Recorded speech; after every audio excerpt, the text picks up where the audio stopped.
All right, you all. Welcome back to another episode of Grown, Tired, and Triggered. I'm your host, Jessica Nicole, and I'm going to redo this back over again. Because if you may have noticed, a few minutes ago, I had to do a whole completely different live because what I thought was going to happen to have this come up, it just finally happened. So I am so elated then now I see it's working. So inside the chat, type hi, good morning, how you doing? How are you in the chat? So let me know that you are in the chat.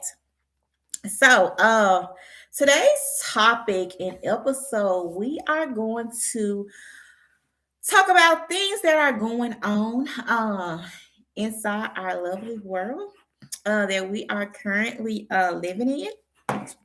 So that is what we are going to do on this live stream. And as you already know about the setup of my podcast, I am mindful of everyone's time. So I normally keep them to be 30 minutes or less. So I like for my things to be straightforward and informative.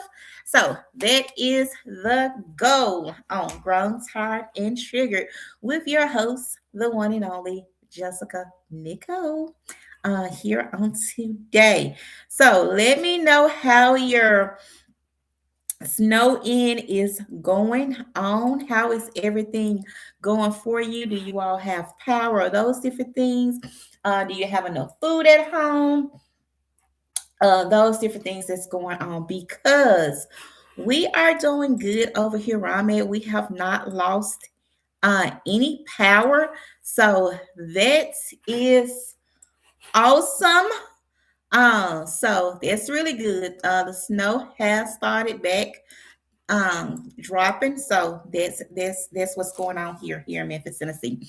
So this episode of Grown, Tired, and Triggered, we're gonna talk about saving our children.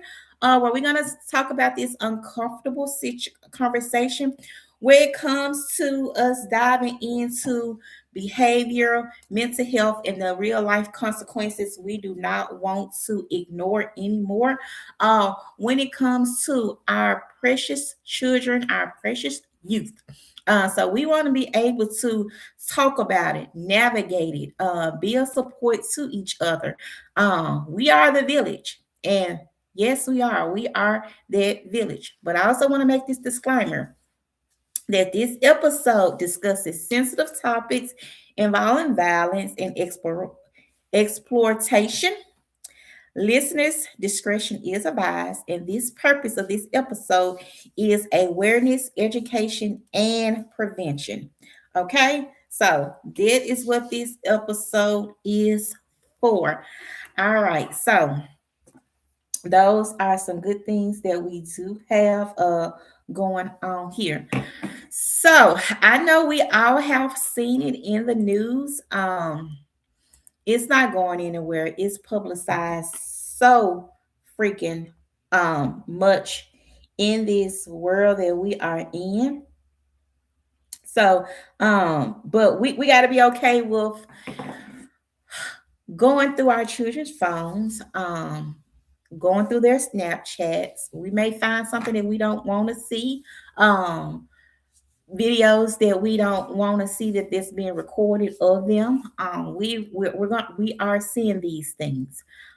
We are hearing about it. They are being talked about out loud, even with the kids walking through and around the community.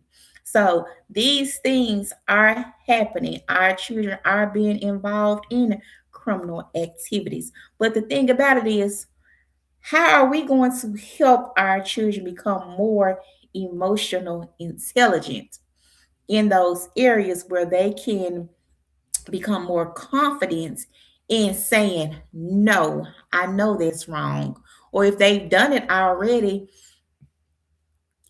I need help, or they became victims, that we are okay with. You know what? You became a victim, or even they may not see that they became a victim, but we know if you've been coerced into doing these things, you became a victim. So how do we help our children to navigate that phase, us to navigate that phase, and also to move forward to a better outlet in future?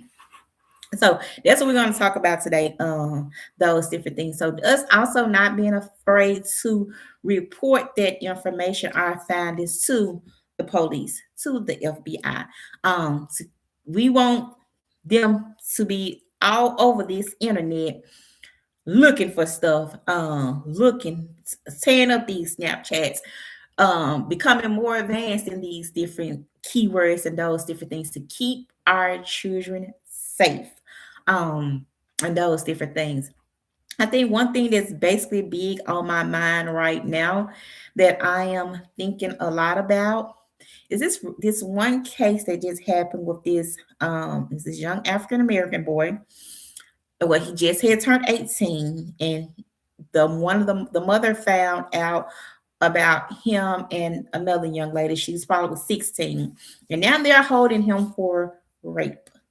They're both were in high school. He just got kicked out. He was a senior in high school. So that's for us as parents. When you are finding these images of your kids and things, you gotta pause, because now we have two kids, one quote unquote, since they've turned 18. Y'all want to say the child is an adult, but they're still in high school, and now gonna probably be going to prison for is that rape, because that's what they're putting it as for this individual. And us as being parents, we have to have that emotional intelligence too. Let me step back and look at this, because now you're gonna be ruin another child's life that was boyfriend and girlfriend with your child. And for our children to stop recording those acts is something that we need to express to our children. Stop recording yourselves on these phones, in these videos of intimate, personal things you all are doing, and nudity that's getting put everywhere. And I know for a fact that y'all are talking that they are talking about it in schools, they're talking about it at the gas stations, they are just talking about it everywhere. And somehow it has become a norm. So that's where we have to start as parents stepping up and like, no, this is not okay. We have to do better. We have to get our kids the help that they need at that point. We have to set them up for success. We have to use the village. I know you probably have already talked to them a million times. Grandma and talked to them, uncle. You have had family members talk to them that have been in those situations before. Sometimes let's just put the professionals in it. I've had to utilize the professionals the way I raised my children, and that's okay. Let them become a part of the village. That gives them an opportunity to talk with someone else besides you. Uh, and when you let them go talk to the professionals, that doesn't mean they're going to put them on medication. That doesn't mean that they're going to give them a diagnosis or say that they bipolar or anything like that. That just gives them give your child a safe place to talk, get the help that they need, but also provide them with some additional tools in their toolbox. For instance, let's just go over some of these situations that's been going over in the mood in the news to give you why I'm saying this. What's going on? So I'm gonna share this first one. All right, so this is the first one that we have going on, that the teen accidentally shoots himself in the head, showing off a gun while on live on social media. We have to let our kids know, and they already know this, and that's one of the things, and I know you've already expressed in those different things, that these guns are dangerous. They are not a toy. One wrong move and you will end your life. This child was 15. Injured. Thankfully, he's okay. He's not in critical condition. Shot himself in the ear. Now we got to do some other things, because I know mama done probably already did, daddy done already did. Now we're gonna pivot to getting them some professional help, to have them to have someone talk it out, because next time it may not be that simple. So that's one of those. So that's one situation that happened. So here goes another one. Well, we got to make sure we having these conversations where we can help emotional intelligence.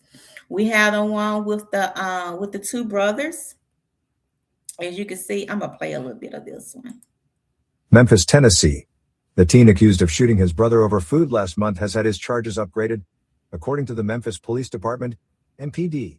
Police told Fox 13 on Tuesday morning that the 16-year-old boy accused of shooting his 20-year-old brother on December 21, 2025, is now charged with first-degree murder and unlawful possession of a weapon.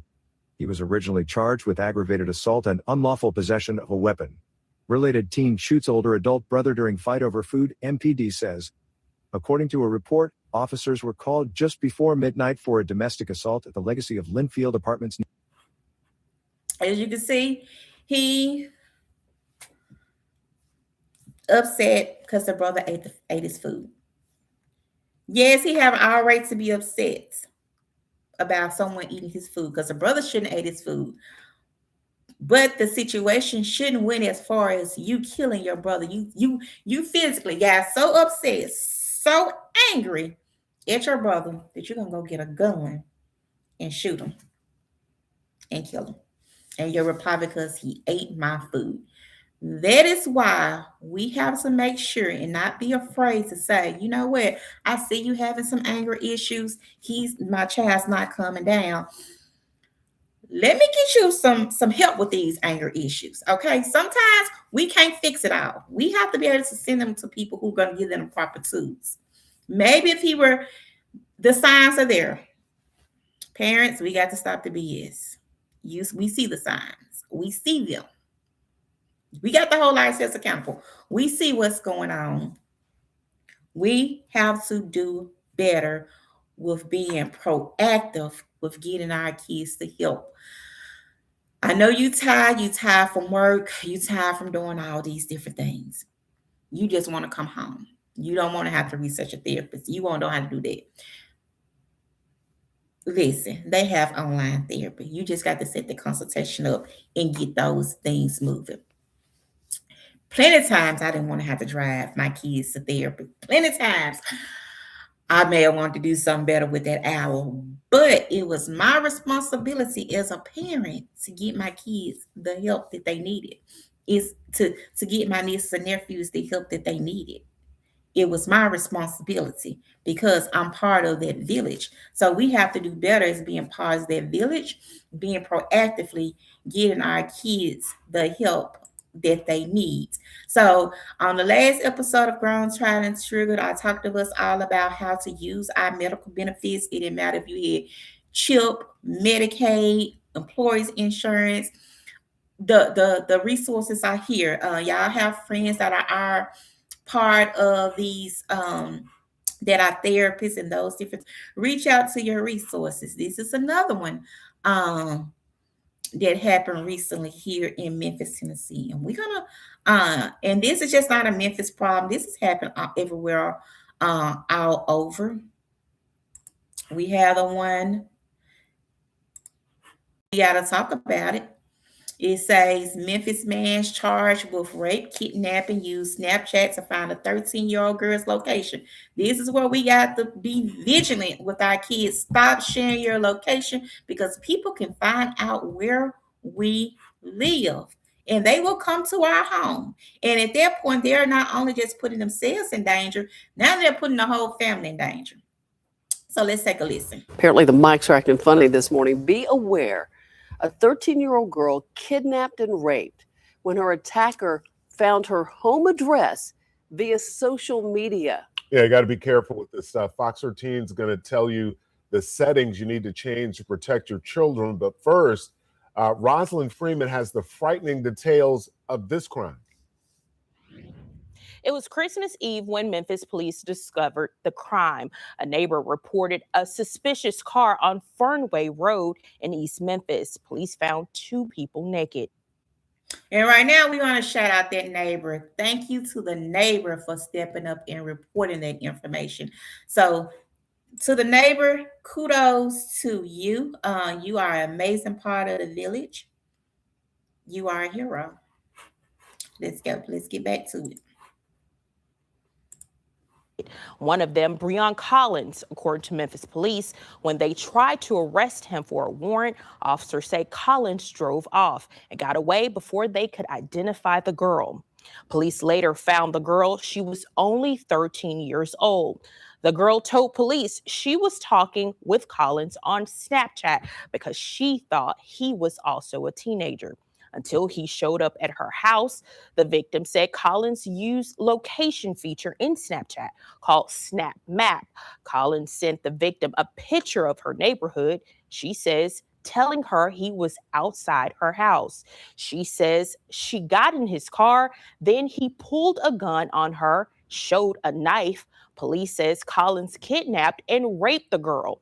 She says he pushed her out of the car after they escaped. Police on Christmas Eve. Bartlett police caught Breon Collins 3 weeks later on a warrant. Officer says he tried to escape once more, running away. They were walking him outside, but he was also quickly captured. Rosalind Freeman, Fox 13 News. I'll say it again. Apparently the mics are acting funny this morning. Be aware, a 13-year-old girl kidnapped and raped. And that's just one of the things right there that our kids are becoming victim 13. They're becoming victim at 12. We see it every day, missing children, missing children. Parents, I wanted to salute you all for being so strong to report them missing, to love your child enough to say, my baby is missing. I need your help. Kudos to you because you are not alone. You are a part of helping more people, parents, come out and speak out on these situations and make it be known. So, if we are finding this information in our children's phone, one, we are going to be cool parents. You're going to cool off and then you're going to address the situation, okay? You have to make sure that you are emotional intelligent to behave when you go and interact with your child. I know you are pissed off. I know it. But you know for a fact you're doing your part as a parent, you're raising them, but it's things are happening. Just like this young baby thought she was talking to another teenager. Comes to find out there was an adult. So that is why we are going to be vigilant and we are going to report to the FBI. We are going to report to the police station. You don't have to take your child into the police station either. You can go inside the police station and let them know the situation and let them know that, hey, the child is outside in the car, and they will come out and speak to your child and they will get the reports there and gather all the information. So you don't have to take your child into the police station. You can pull up to the police station and then they will come out, or you can call them to your home. So making it vigilant, let Memphis police know, or wherever you are at, let it be known if these things are happening. And so I promise you, they will research it. They are going to research it. If you give them a list, they're going to go through that whole list. So to you all that thinking you're not going to get caught and you are making our children victims, you will get caught because they are going to research it. It is going to be escalated up to the FBI. And parents, you can escalate it up to the FBI too. If somebody has exploited them and put their nudity online, because we know we had so many of our kids have taken their lives because somebody has put them out. Those private moments outside on the internet, they can be taken out just like that. I'm going to leave that information in the comment sections in the detailed piece of this video, so you can have those easy access links to reach out to the FBI piece, to your local police department. Reach out to them. We're not standing for this anymore. We are saving our children. We are protecting our children. We are protecting them mentally, physically, and emotionally. We are fighting back. So we are putting a stop to this. We are saving our children in this technology world. Cybersecurity employees, get ready, because we are going to keep you all employed, because We telling it. We are protecting our children. We're changing settings. We are them cell phones coming out. Baby, only computer in the house is in the open. Them laptops, they ain't even going in the rooms no more. Because it's just too much going on now in this day and time that it's too risky. Cell phones, they can turn off. You guys know you can control that Xfinity internet. You can set timers on there. So we are going to do what we got to do to protect our children. We're going to give them the best help that we can give them. We are going to do our parts as parents. Now, again, I am Jessica Nicole. This is my platform where I'm going to talk about life, these different things that are happening. So bear with me. If you're watching this as a replay, like, follow, and subscribe on those different things to help me grow. My goal for this year is to be at 500 subscribers for 2026. So let us continue to be a village to each other, to help each other. If we see it, we speak it, we talk about it.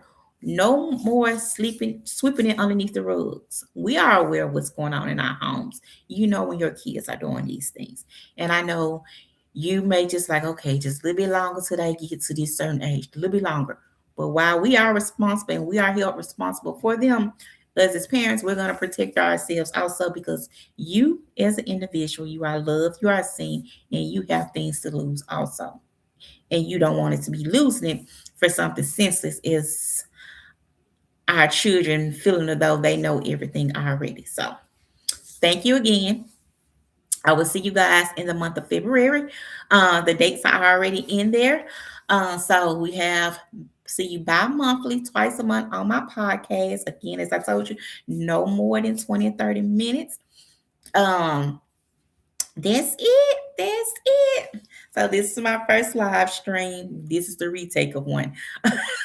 So yeah, thank you.